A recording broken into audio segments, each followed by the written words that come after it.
Então, o que vem a ser anatomia? Anatomia, então, é ciência que estuda micro e macroscopicamente a constituição e o desenvolvimento dos seres organizados. Ou, definindo melhor a anatomia? Anatomia é a parte da biologia que estuda a forma e a estrutura dos seres organizados, bem como as relações entre os órgãos que se constituem. É uma palavra de origem grega que significa cortar em partes. A ana, parte, e tomia, corte em. Em português, temos para o mesmo significado a palavra dissecação. A anatomia também pode ser classificada de outras formas, né? Em várias partes. Então, citologia, é o estudo das células, por exemplo. Osteologia, estudo dos ossos, do esqueleto, né? Endocrinologia, estudo das glândulas endócrinas. Tegumento comum, estudo da pele e anexo, também é uma subdivisão da anatomia. Só que antes de falar de corpo, é preciso entender os elementos constituintes deste corpo. Então, antes de constituir o corpo na corporeidade, nós temos então o átomo, que forma as moléculas, que vão formar macromoléculas. As macromoléculas vão dar origem às organelas, as organelas vão formar as células vão formar órgãos, os órgãos, né, tecidos vão formar os órgãos vão formar sistemas, e o sistema vai formar o organismo humano. Isso é uma representação de uma criança, o mesmo aqui de um adulto. Né? Então, o átomo forma moléculas, que formam macromoléculas. Elas formam as organelas, que constituem as nossas células. As células são constituídas de membranas, citoplasma e núcleo. No interior da célula humana existem inúmeras organelas. Aqui está representada uma delas, que é a mitocôndria, que é o que nos fornece energia, né? As células mitocondriais. As células formam os tecidos formam os órgãos formam os sistemas do corpo humano, e o sistema então forma o organismo. Desde a formação do embrião, né, quando há fecundação, o encontro espermatozoide com o óvulo, é formado então o que chamamos de embrião, que vai transformar em feto, né, depois do terceiro mês da gestação. Então, todos nós somos formados por 3 folhetos embrionários. Esses folhetos embrionários são chamados de endoderma, ectoderma e mesoderma. Todos nós somos formados assim. Por exemplo, por que será que quando as pessoas têm infarto ou que estão com sintomas de infarto agudo do miocárdio, as pessoas sentem dor nessa região que se irradia para o pescoço e para o ombro? Por que é clássico as pessoas sentem está com dor, né, na região torácica? Essa dor irradia-se para o pescoço? Essa dor irradia-se para o braço? Por que me pergunta isso? Porque a origem dos folhetos embrionários é a mesma. Portanto, se a pessoa estiver com problema no coração, possivelmente ela vai estar com dor irradiada nessa parte do corpo, cuja origem embrionária é a mesma. Por isso que a dor se irradia. É como se fosse uma memória que essas partes do corpo têm em relação a outra, né? Então aqui tem apontados 3 folhetos embrionários. Cada parte do corpo humano, ficou muito claro aqui, né? Cada parte do corpo humano é formado por um folheto. Exemplo, o folheto mesodermo é que dá origem aos ossos, que é o que nós vamos estudar hoje. Então, cada sistema do corpo humano, cada parte do corpo humano é formado por um folheto embrionário. São 3 folhetos: ectoderma, mesoderma e endoderma. Cada um forma parte dos órgãos. Nós vamos falar aqui do osso. A anatomia humana, ela é semelhante, ela não é igual entre uma pessoa e outra. E por que varia a anatomia humana? A anatomia humana varia conforme o sexo, conforme a raça. Raça é um conceito que a gente não tem propriedade para falar, né? Hoje se discute se existe raça ou não, né? A gente deve denominar as pessoas por raça ou cor. Os biotipos, existem 3 tipos de pessoas, os seres humanos, né? São os longilíneos, os brevilíneos e medianíneos, que nós vamos falar. Os altos, né? Os magros, os medianos, que são os biotipos do corpo humano. E a idade. Então as variações anatômicas ocorrem por meio do sexo, raça, cor, os biotipos e a idade. Aqui então, sexo. Então o sexo é um fator determinante na mudança do corpo humano, né? Homens e mulheres possuem constituições semelhantes, mas existem aspectos bastante diferentes entre o homem e a mulher, né? Um tipo de bacia, por exemplo. A bacia, existem 4 tipos de bacias, né? O ser humano tem 4 tipos de bacia. A mais comum a gente chama de ginecoide e androide. As bacias interferem na questão da raça. As negras têm bacias diferentes das brancas, por isso que o parto das negras, parto transvaginal, também chamado de parto normal, é mais fácil nas negras do que nas brancas, porque a bacia humana ela varia de raça, de sexo, homem e mulher, e também varia conforme, né, a raça. Tá? Então as mulheres têm um tipo de bacia, as mulheres africanas, por exemplo, que favorecem elas a terem parto normal.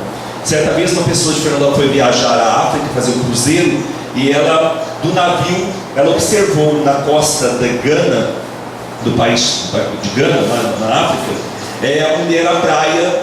Ela olhou com o binóculo do navio e viu aquela movimentação de mulheres à praia. E ela ficou pensando o que seria aquilo, se era um ritual religioso, alguma coisa. Ela ficou observando atentamente e ela viu, pelo binóculo, né, que era um parto que estava acontecendo. Quanto mais o navio se aproximava, ela viu que elas cavaram um buraco na areia, jogaram o lençol, e aí a mulher fez um movimento de cócoras, e o parto do bebê nasceu, e ela ficou observando. Essa senhora, depois que ela chegou aqui, ela me contou que ela tinha visto um parto mais do que natural, de uma negra na beira da praia, a onda chegando, e o bebê nascendo lá. Então, parto transvaginal, que a gente chama erroneamente de parto normal, porque às vezes o parto cesárea é um parto normal. De repente é muita condição para nascer, é um parto normal. É cesárea, não tem para onde nascer. Então, parto normal, parto cesárea também é normal em algumas circunstâncias, quando essa proporção cefalo-caudal do bebê, né? Não tem para onde nascer, não tem como dilatar mais de 10 centímetros a pelve humana. A pelve feminina dilata até 10 centímetros. É por isso que muitas vezes acaba o agamento da cabeça. Segunda-feira eu estava em Olímpia, na minha terra lá, e estava com minha tia. Aí ela me contou que eu nasci dia 29 de fevereiro, que eu não nasci de verdade no 1º de março, e disse para mim que ela tinha uma imagem de mim muito horrorosa. Que quando ela foi à maternidade me ver, que ela chegou e saiu do hospital gritando e falando assim, que o filho do Dema, que era meu pai, tinha nascido defeituoso. Porque ela disse que eu tinha um cabeção enorme com outra cabeça em cima. Quer dizer, aí eu fui explicar a ela segunda-feira que aquilo era, né? Ela já sabe hoje que aquilo é normal. Mas ela chegou em casa assustada, porque eu tinha uma bosta cerebrospinolenta enorme. Porque como os parietais são ossos da cabeça, que a pelve humana só dilata 10 centímetros, não tem como passar. Ou os ossos parietais cavalgam sobre o outro. E nesse movimento de cavalgar um sobre o outro, para poder passar, formou uma bolsa cerebrospinolenta, que depois, com o passar das horas do dia, ela reduz. A minha tia disse que ela ficou assustadíssima, dizendo que era defeituoso. E ela assustou a família inteira. Quando a minha avó foi me ver, falou, estou mudado de moleque, porque já não estava com aquele negócio mais. Né? Bom, então, o sexo interfere na estrutura anatômica, a raça também interfere na estrutura anatômica. Aqui nessa esqueminha seria para visualizar os longelíneos, os brevelinhos, e os normolinhos do meio e os brevelinhos. Os longelíneos, né, são pessoas mais altas, né, não tem necessariamente envolvimento com a altura, mas normalmente faz referente a ela. Então os longelíneos são pessoas altas, mais altas, com o tórax mais estreito. Os normolinhos com distribuição, né, normal. E os brevelinhos mais baixinhos, com tendência a mais gordinhos. Isso tem muita interferência até na questão das patologias. Né? Por exemplo, existe uma síndrome de Marfan. Síndrome de Marfan é uma síndrome que leva à formação de muitas aneurismas, de secreção da aorta, e são próprias de pessoas muito altas, pessoas que têm braços muito longos, pernas longas, mãos grandes, têm que investigar aneurismas. Pessoas muito altas têm que investigar a formação de aneurismas, que pode ter nascido com uma síndrome genética chamada síndrome de Marfan. Nós descobrimos recentemente que um colega nosso, professor, que está com essa síndrome de Marfan. Né? Pessoas, mãos grandes, braços longos, pernas longas, pode ser indicativo de uma doença genética, uma doença de Marfan. Então a anatomia já nos dá a entender, né, que a pessoa pode sofrer de algumas questões, de algumas doenças. Também temos, né, de acordo com a cor das pessoas, nós temos os caucasianos, nós temos os negros, nós temos os orientais, as diferenças anatômicas de acordo também com a origem, né, dos países. Os caucasianos ocidentais, os negros africanos, os orientais, têm formatos físicos, formatos ósseos diferentes. Inclusive, existe um estudo na anatomia para identificar criminosos só pela anatomia humana. Eu nem trouxe figuras aqui para ninguém depois ficar olhando no espelho para ver se tem traços de crime. Tá? Eu falei, não vou colocar, porque se a pessoa chegar em casa começar a medir e para ver se tem tendência clínica, porque existe na área de medicina legal, né, eles estudam, a gente estuda isso, existem topografias cranianas, formato de rosto, que os institutos de identificação do país conseguem identificar tendências, né, de pessoas que vão ser criminosas, né, estudos feitos em delegacias de polícia, em presídios, mostrando que a anatomia dá indicativo forte de mostrar que aquela pessoa tem tendência mesmo a latrocínio, que é roubo seguido de morte, aquelas pessoas que a gente chama de pessoas frias, né, que não demonstram nenhum tipo de sentimento. A anatomia ajuda a medicina legal a identificar essas pessoas, né? Então, assim, quando a gente vê na rua, eu falo, opa, vou mudar de calçado, porque essas pessoas cruzam nossos caminhos a todos os dias. Mas existem informações anatômicas que contribuem para mostrar isso. Então, a idade, né, do recém-nascido ao idoso também vão ter, obviamente, inúmeras variações anatômicas. Né? Nós vamos ver aqui que no bebê chega a ter 350 ossos. Depois, na vida humana, no adulto, vai ser para 206 ossos. Então, muda muita coisa na anatomia e fisiologia, né, entre um recém-nascido e uma criança e um adulto. As pessoas falam, nossa, mas pensei que nascêssemos todos iguaizinhos, ou isso não mudava ao longo do tempo. Claro que nós temos mudanças. É comum as crianças nascerem no coração com um forame oval, um forame.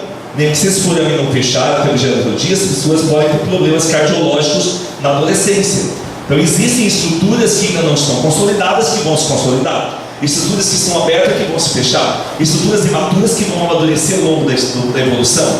Então o corpo humano é assim.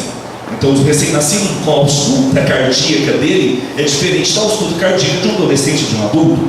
Nós vamos ter uma ausculta diferente em função do forame oval que tem essa abertura natural no coração. Então, à medida que vai passando o tempo, né, nós vamos modificando essas estruturas também. Assim como o amadurecimento de todos os órgãos, particularmente do sistema nervoso central e, por exemplo, da visão. Uma criança nascida, ela enxerga no máximo 30 centímetros. O sentido da visão, aliás, da visão, é com 1 ano de idade se completa a visão. Então, quando eu vejo a criança lá, ele está rindo para mim. Não está rindo para você, ele está dando reflexos ali, porque ele só enxerga. Por isso que a teta da mãe, a mama, o olho da mãe tem 30 centímetros, que é para a criança alimentar e para reconhecer o rosto da mãe. Né? Por isso que a mama está nesse lugar e não em outro lugar do corpo. Podia estar em outro lugar do corpo, certo? Está neste lugar, isso é de reconhecimento visual. Já que o aparelho visual da criança, ele vai só ter 100% de acuidade por volta de 1 ano de idade. As crianças vão ampliando o seu campo visual assim. Então nós vamos falar um pouco mais do esqueleto humano. O esqueleto humano. Para que serve o esqueleto humano então? Função do esqueleto humano: proteção, cérebro, coração. O cérebro é a caixa craniana, o coração é a caixa torácica. Sustentação, armazenamento de íons, cálcio e fósforo, deslocamento e produção de células do sangue. Então vamos ver um pouquinho mais sobre isso.